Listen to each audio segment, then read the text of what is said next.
So hi guys, welcome to So Anyways podcast. Today we have Amanda, Miss Zim UK pageant queen, philanthropist, alumni at Wolverhampton University, and an author and so much more. So we're very excited to have you today. Hey guys. Welcome. Hello, welcome. Thank you for having me. No, it's our pleasure. Yeah, we've been excited to have you on this episode just because we've grown up with you and we've just seen how much you've achieved so far and what you're doing. So it's really great to have you here. Thank you. So we're just going to start with your journey. We'll start off with the pageant stuff. So when did you first think, I want to do this? I think with the pageant stuff, it's because I grew up watching America's Next Top Model, Britain's Next Top Model. And I thought, listen, I want to be them. So I was just I grew up watching America's Next Top Model, Britain's Next Top Model, and loved Tyra Banks, Naomi Campbell, and just thought I've always loved that kind of fashion modeling. And then I thought, okay, beauty pageants as well is a thing, it's a big thing. So I guess from there, I think I did my first pageant back in 2017. That was the Miss World Zimbabwe UK. I was 18 or 19. I think I was 19 at the time. So that was my very first pageant. And then, I've been going ever since. And we're in 2025 and I'm still doing pageants. We love it. I love pageants. Honestly, the world of being like a beauty pageant queen and, there's so much more to it. We do a lot of charity work. There's so much advocacy that you do in pageants. Obviously, you get dressed up, you get to dress up, you get to have really nice dresses and makeup and hair. But there's so much more to it. Like the friendships I've built along the way. Every time I do an international competition, I meet girls from all over the world, and it's so nice to connect to other girls I also love beauty pageants as well, and you get to travel and stuff like that. So that's amazing. I don't know if I could ever do a pageant. Like I said, I don't know if I could be on stage. Really? So Everyone thinks that until you actually do it. I think your nerves will just kind of go because you're just kind of going for it. You give it 100%. You've got to be on that stage. You want to shine. You want to win. You give it 100%. But I think anyone can do it. It looks fun and stuff, but I feel there's more to it. Oh yeah, there is. There's a lot of work. I feel like there's a lot of community work and traveling. Like you said, you're constantly traveling around the world and working. So your schedule must be hectic all the time. I love me a busy schedule. I love being honestly, I live by a calendar. Every little thing I've got to write it down. I've got to write down what I'm doing, where I'm doing it, what's the time. I do. But I love it. I think if I wasn't doing all this, I would somehow find my way in beauty pageants. I like keeping busy. I like doing stuff. So it just works. And I like traveling as well. So it's a win-win. Do you think there were any misconceptions about the pageant worlds that might have even shocked you once you were in it and stuff? I think the biggest misconceptions of beauty pageants, I think a lot of people just think it's just dresses, hair, makeup, and you just see the outer, but there's more inner work that you've got to do as well. I think with beauty pageants, it gives you that sense of confidence, that self-awareness, that self-love. And I think when I started beauty pageants, I was 19. I was just what am I doing here? I'm nervous. I wasn't really a confident kid anyway. I wasn't a confident girl. But beauty pageants, it pushes you out of your comfort zone. Yes, you might be pretty, you might be beautiful, but what more do you have? What's your advocacy? What do you stand for? Why are you doing it? What's the purpose for? Who are you trying to inspire? So there's more to it. So it's interesting. You kind of answered my next question. I was just going to ask, traveling around the world and stuff, how has that shaped your confidence and your identity?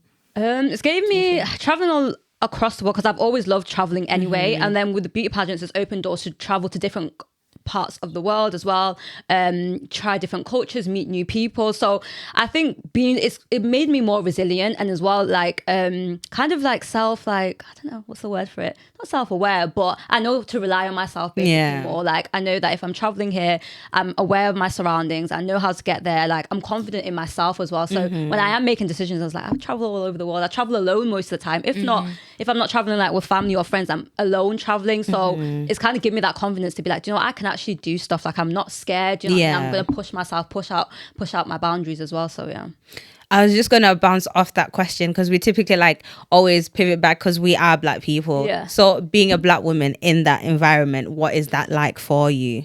I think as well, being a Black woman, Black women anyway, being in a space like that, sometimes you can feel okay, do you know what, I've got to work maybe twice as hard. I've got to work more harder than some my counterparts or someone else. But it's different. It is because you're going around the world and you're meeting new people. Some places that you go to, they might not be as friendly towards you. And sometimes you're thinking, is it because I'm a black woman? Is it because, you know, I'm overconfident? What can it be? Sometimes you can get a vibe like, am I doing too much and stuff like that? And I think in any space as a black woman, I always feel like we do have to kind of work quite like twice as harder as anyone else just to kind of fit in or to kind of be in that room. And I think I had like imposter syndrome. I think imposter. And you feel like you get in these spaces and you just think like, okay, like what am I doing here? What am I doing here? Like I don't see my people here as well. Like I don't see girls that look like me. And I think with what I've seen with beauty pageants over time, you see more and more black women in it. You see more black girls wanting to do beauty pageants, wanting to do modern. And that's amazing that you want everyone to be in them spaces that look like you, so you can kind of relate. And it's nice, especially when I do beauty pageants,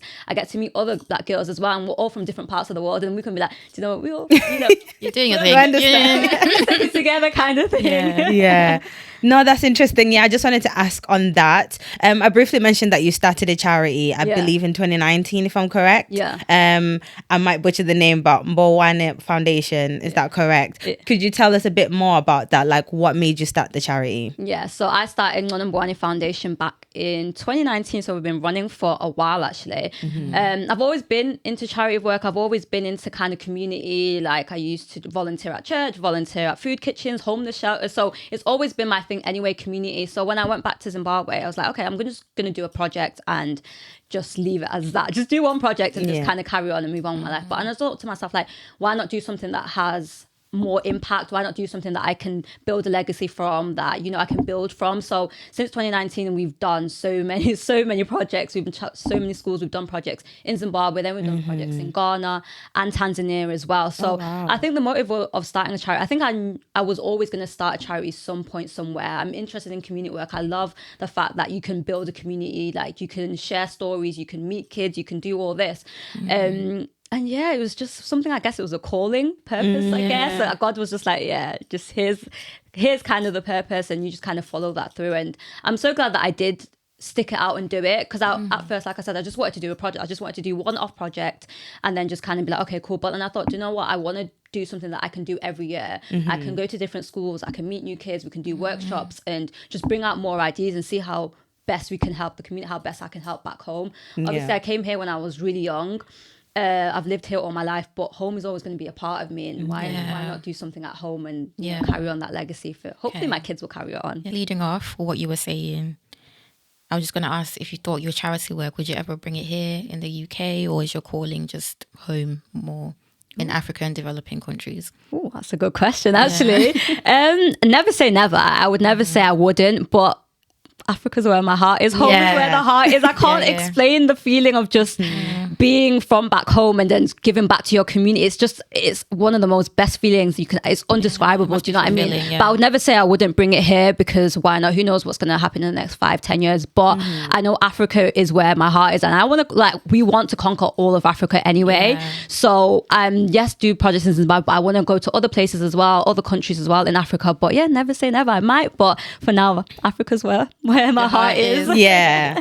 No, it makes sense. I feel like you touched on it already, but what moment made you realize, like, I need to do something? Like, what made you fully, like, I want to step in and help in this way? Yeah. In particular, in that way?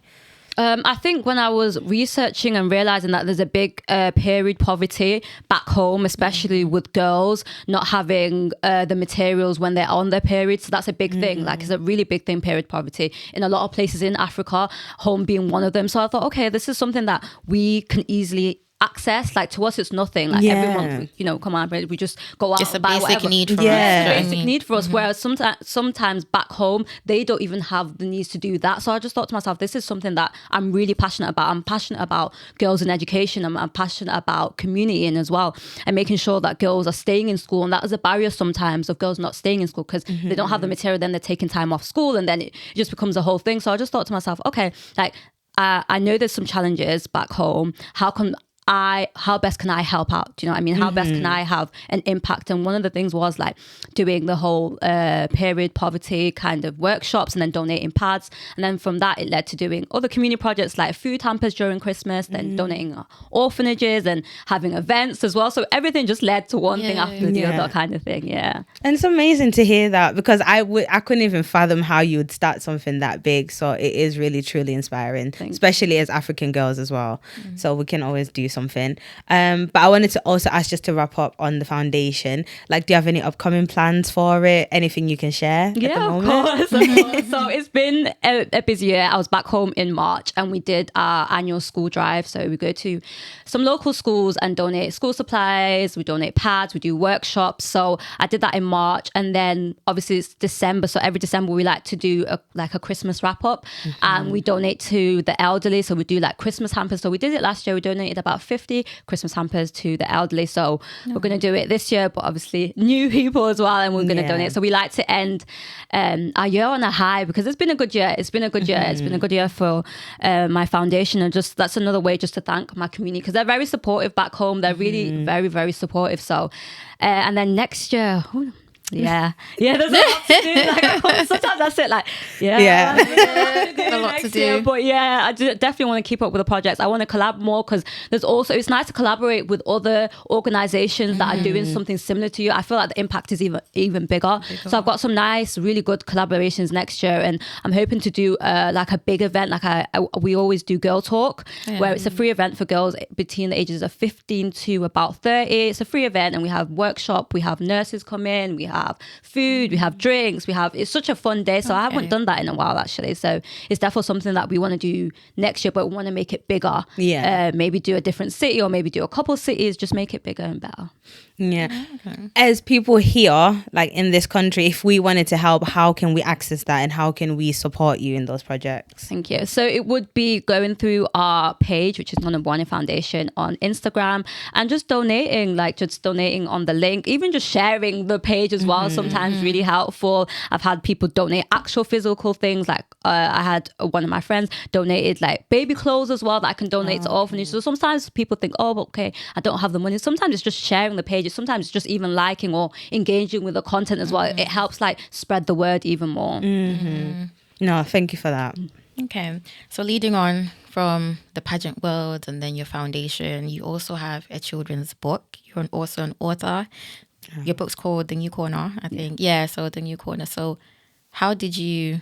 Actually, what inspired you? What inspired you? What inspired you? Yeah. Again, it was just, I don't know. I was just like, I want to do something. I think I sit down and I think I want to do something. What can I do today? What can I do today kind of vibe. For the plot. You know what?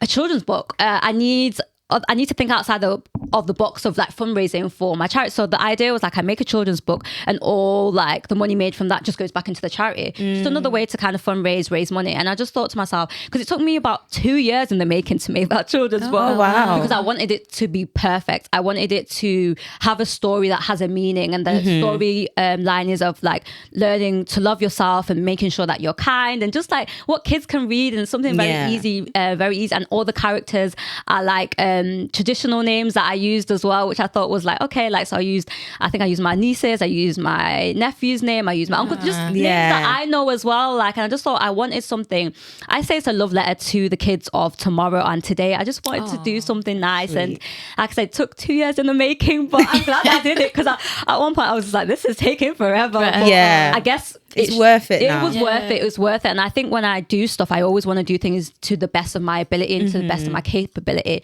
So sometimes it might be thinking, oh, I'm taking ages to do it, but it's like not trusting the process. I had to be like, just trust the process, Amanda, like just trust the process. But yeah, it took me 2 years, but it's just a love letter just to the kids, just to have something to read, and have a nice storyline that just reminds kids just to be kind and show up as themselves in the world. Yeah. Oh, that's nice. Do you see yourself writing more?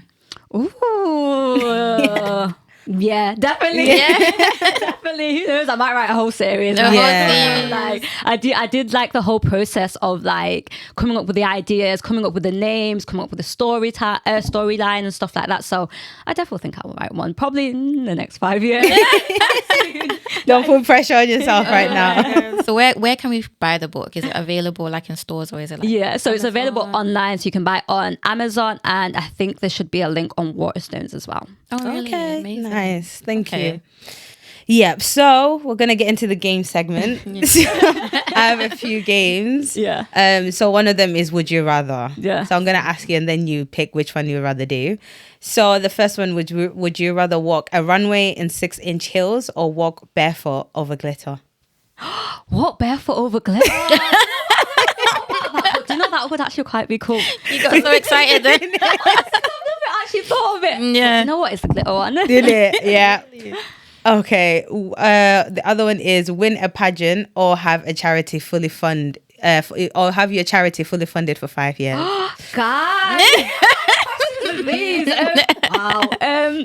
Guys, okay. Think about it. Oh, but the beauty pageant one, I love me a beauty pageant. Foundation. Okay, fine. It would have to be the foundation. I'm not gonna lie. Humility. Yeah. No, and then the other one, travel the world or stay home and create an impact in one place. I can't stay in one place. Like I have to be outside somewhere doing something. So I have to be travel the world. Fair enough. And then the last one I have is be known for beauty or be known for changing lives. Be known for changing lives. Yeah. Good answer. So I have another game for you. Yeah. I'm just gonna fire questions at you, and you have to answer in like 2 seconds. You can't think about it. Don't think in process. I've got to come up with it. Yeah. First thing that comes up. Yeah. Yeah. Okay. So heels or flats? Heels. Lip gloss or matte? Lip gloss. Home cooked salad or a restaurant? There for home cooked salad. That's down. Okay. Glitter or no glitter? Glitter. Favorite country you visited? Tanzania. Okay. Nice. Which could you not live without? Crown, sash, or heels? Heels. I can't. I love Really? heels. Like, if I could wear heels every single day of my life, I would. Wow. I really would. I love heels. If I could literally wear them everywhere, I would. You would? Yeah, no, I would. Wow. Scary because me 5 minutes in, they have to come off. I feel like I either need to learn how to walk in heels properly, Yeah. or find heels that That fit are me. comfortable, Yeah, I haven't been able to find that. I've looked, I've shopped everywhere, but maybe I have to increase my budget. Yeah. Are you the type even like if you're traveling on a train you'd wear Yeah. like heeled boots and stuff? Yeah. She's that girl. I just feel like it just elevates your look. It so does, much. It does, it does. Like, You can put take- a nice pair of jeans on and put. Heels. I do command you though. Respect to the girls that can wear heels anywhere and pull it off and make it seem effortlessly. Because for me, boy, no. I'll rather pack them than take them and then put them on when I get off the train. But yeah, just to close off, what's one piece of advice that someone has given you? The one piece of advice that someone has given me is ignore the outside noise. You have a lot of people with a lot of opinions. You've got people that will always tell you stuff or try and navigate you or try and be a bit funny. So it's ignore the outside noise and just trust yourself, trust your discernment, trust your gut, trust the feeling of you're reliant on yourself. So yeah, just ignore the outside noise because there's a lot of noise outside, people with opinions, but Hey, that is true. It is very hard though to stick to what you're saying because everyone, like you said, everyone always has an opinion. And as a person, you always feel like sometimes you have to people please, I guess. Yeah. Definitely. And we're leaving that in 2025. Exactly. 2025. Being better in 2026. Because it is hard because you do want to people please and you want to make sure everyone's happy and but sometimes you've really got to do things yourself. You've got to be like, you know what? Ignore the outside noise. I'm just going to do whatever I want to do kind of thing. Go with my own flow of stuff. Yeah. Because it is your life at the end of the day. It is true. You know what I mean? Yeah. I to be fair, as we're growing up, I'm realizing that more and more every day. Like, honestly, it's only you that's going to worry about you. Selfish. Yeah. I just gonna throw it off there, but I just wanted to ask because I forgot to ask before. If your life had a theme song for the week, what would that be? For the week. Because if I said for the year, because when I'm in December, I feel like it's a bit much. My life had a theme song for the week. Well, I can't even think of the song. Okay, your favorite song of the week. This year. Oh yeah. This year. You can say this year. Song that's always playing on a playlist or gets you in a good mood. Oh, I feel like it would be I'm a piano song. Anything I'm a piano, I would wake up, listen to it, go to bed, listening to it. Siabonga by Kabza D Small is probably my song of the year. Yeah.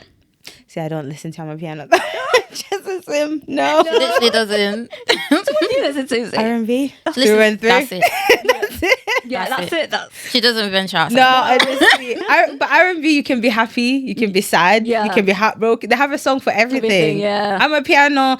I don't know. I could do Guaido like back then, like South African deep house or like wedding songs, South African wedding song. Those are the lyrics. I feel it in my chest. You feel that when they say they love you, they really, really mean it. Like when they said look me in the eye, I'm like, oh, like Sondela is my song. Like that will be playing at my that would be wedding. a wedding song. If you like that, I feel like you like 3 steps then. Really? I've not Yeah, heard you- that. Yeah, she would. You would actually, like these yeah. steps. Because if you like, you said you like house and stuff like that. Yeah. But it's like slower. It's more like love songs or gospel. Okay. Not a hard beat, like a slower. There was one that came out that was popular like a year ago, 2 years ago, and everyone was playing it in the club, but it was like a love song. But it was an I'm a piano song. Don't know. Oh, I There's forgot. been loads. I mean, you guys release music like everyone. And the other one I wanted to ask was what does real confidence mean to you? What does real confidence mean to me? It's being yourself, your true, authentic self. No filter, no fakeness, just being you, I guess. Because in a world that was so much going on and people like, you don't want to show up as yourself. It's just showing up as yourself, being your own authentic self. Thank you. I guess that answers my other question of like if because obviously you're in the pageant world, girls are looking up to you. Like if we had one piece of advice for someone who was younger, questioning themselves or doubting themselves, what would that be? But Similar, yeah. yeah, similar question. Yeah. I guess again would be self-love as well. Like I feel like when you're growing up, I know you there's so much going on. Sometimes again, like I said, I wasn't this confident. I don't even think I still am. I'm not that confident. I am kind of I play it off. But I think when I was a lot younger, I wasn't, and that's because I didn't have maybe a lot of self-love within myself. When self-love and self-confidence builds over time, obviously the older you get, the more self-love, the more confidence you get. But it's a work in progress. It's a lot of self-work. You've got to kind of look at yourself in the mirror and be like, okay, you like pull yourself together, Amanda, like, focus on what you need to focus on. So advice I'd give to younger girls is, focus on the self-love. And yeah. Okay. What would you say is like your proudest moment outside of work? Oh, my proudest moment outside of work.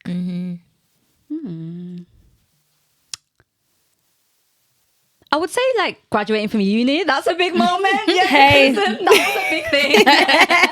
Yeah, I always have to mention because that was a big thing. Yeah. I would say graduating from uni was a big thing. That's probably one of my proudest moments because I'm so big on education. I'm so big on like everyone having the right to education, access to education as well. So I would say graduating from uni was a big one. Okay. Nice. Actually, leading on from that, we saw that you're on like trams and trains. Oh and yeah. stuff and whatever. Like, Your when face I saw is your everywhere. I face, was like, okay. I took a double take. I said, "Is that Amanda?"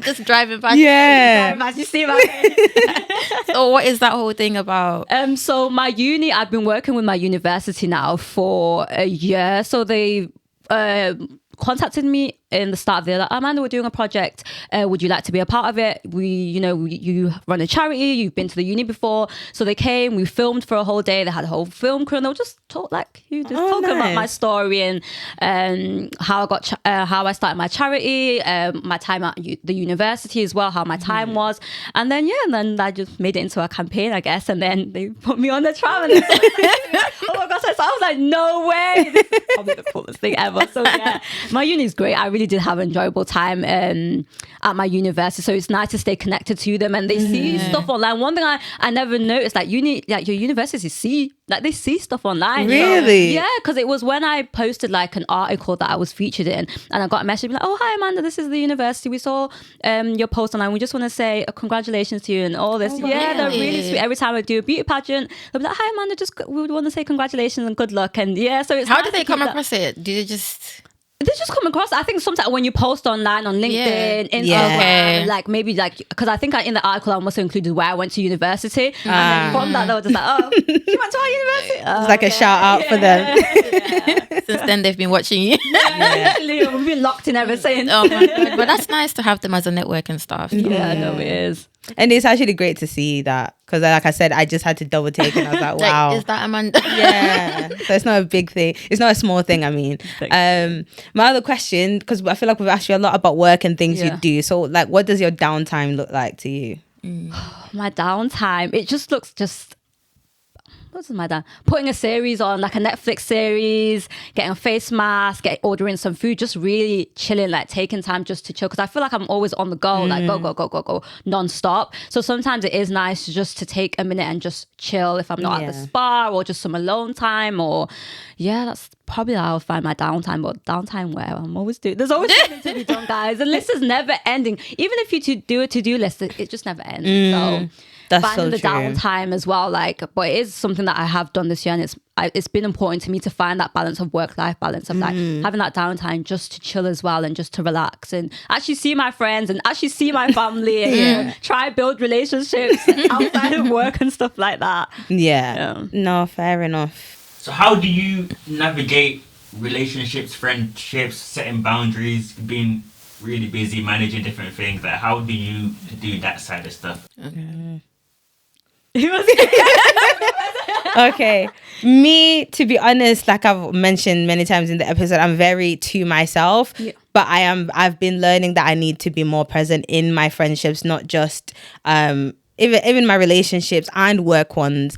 I just feel like I've compartmentalized things a lot. So it's like, if I speak to this person, I'm done for the week. But I'm learning that you need to check on people. So I would say I'm learning how to navigate and have a balance, even when I'm going through things, not understanding I'm alone in all of this. So reaching out for help, because sometimes I used to feel like, I don't know, you feel like it's an embarrassment to let people know you're down. So I'm working through that, but I'm just learning how to have a balance in managing all those relationships at the same time, but also being there for people who are there for me, vice versa. But I would say the same as well. Like, for me, I'm learning to still be available even when I'm down. Because it's like I disappear if something's happening in my life, then I reappear when things are good. So I don't allow people to see me down. But then it's also good, like now, like we said, we never had a chit chat like this. Like, we've been around each other for so long, but we've never actually sat down to talk and blah blah blah. So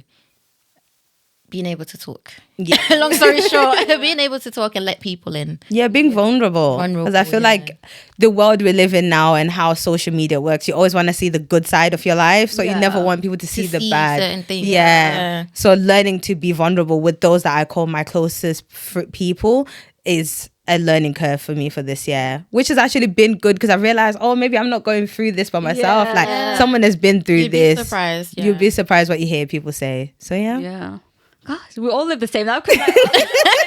When I'm going through stuff, I'm like, no one talk to me. Leave me alone. I don't want to answer anyone's message. I don't want, because I just disappear because I'm going through that on my own. But again, like you guys, I'm learning to be vulnerable. I'm learning to be a bit more open with my problems. I'm learning to be like, okay, I can lean on my friends. I can lean on my family. I can tell them like what's bothering me. Like, I don't need to shut people out, because I have such a bad habit when I'm going through stuff. I don't want anyone in my space. I want to be going through that, and then I want to reappear when life's good again. Like, exactly. having a great time. That's when I want to be reappearing. But when I'm down, real down bad, and I'm crying and I'm doing this, no one can see me like that. No one can see me like that. On my worst day, no one can Literally. see me like that. But this year has taught me to be more vulnerable and to be present as well. Like you were saying, like sometimes I felt that I wasn't present in my friendships. I wasn't growing my friendship. I was just like, oh hi, how are you? Yeah. In like a year. Oh yeah, we'll catch up. We'll have a catch up meal, and then it's like, okay, I don't see you again in another year. So it's just learning to be more present, and being, even if it's like just a call here and there, just showing up for my friends and my family and my relationships. It's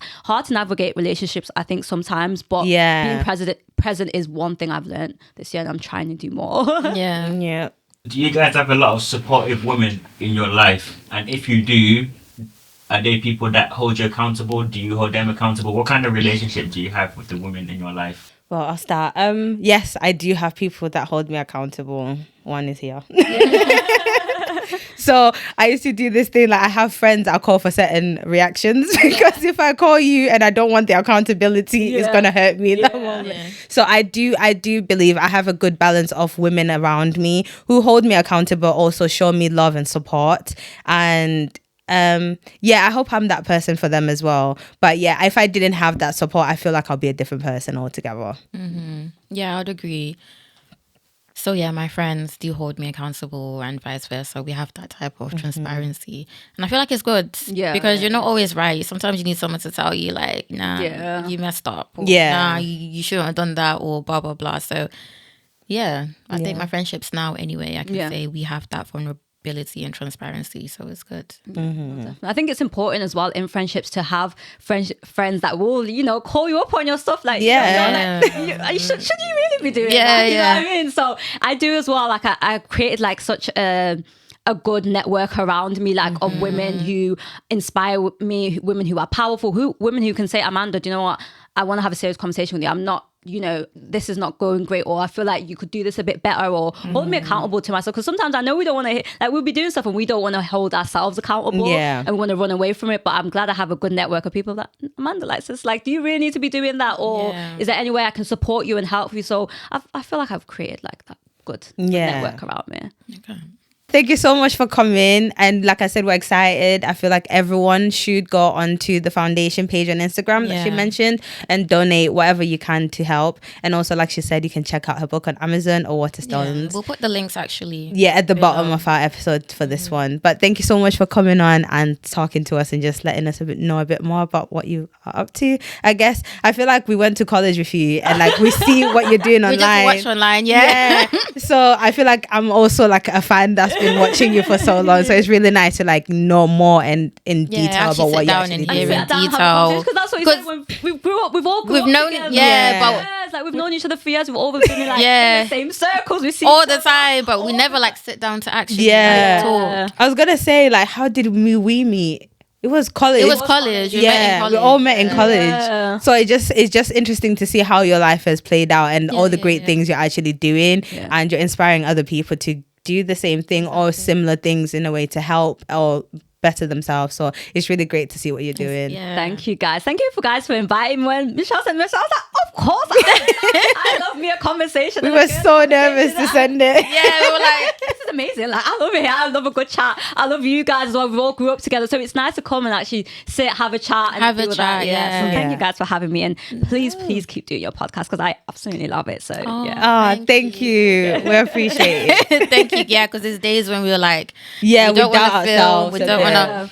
Yeah, but it's having more of it, like having feedback like that, and that people out around us are also watching is really motivating. So we do appreciate all the support. Yeah. So thank you guys for coming. Thank you guys for watching. Like, comment, and subscribe. Yeah. Thank you.